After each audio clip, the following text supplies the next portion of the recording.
കടൽ കടന്ന് അറേബ്യൻ മണ്ണിലും പുലിമുരുകൻ വേട്ട ആരംഭിച്ചിരിക്കുകയാണ്. UAE അടക്കമുള്ള ഗൾഫ് രാജ്യങ്ങളിൽ വൻ സ്വീകരണ പരിപാടികളാണ് ആരാധകർ ഒരുക്കിയിരുന്നത്. ആർപ്പു വിളിച്ചും കേക്ക് മുറിച്ചുമെല്ലാമാണ് വിവിധ തിയേറ്ററുകളിൽ ആരാധകർ ചിത്രത്തെ വരവേറ്റത്.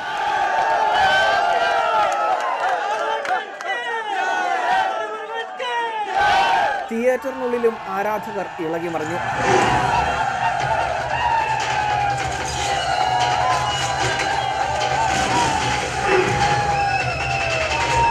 ചിത്രം കണ്ടിറങ്ങുമ്പോഴും ആരാധകരുടെ ആവേശം കെട്ടടങ്ങിയിരുന്നില്ല.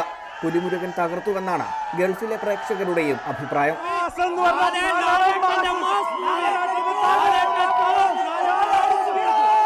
UAE-യിൽ 80ഓളം സ്ക്രീനുകളിൽ പുലിമുരുകൻ പ്രദർശിപ്പിക്കുന്നുണ്ട്. ആദ്യ 3 ദിവസത്തേക്കുള്ള ടിക്കറ്റുകൾ നേരത്തെ തന്നെ വിറ്റുപോയിരുന്നു.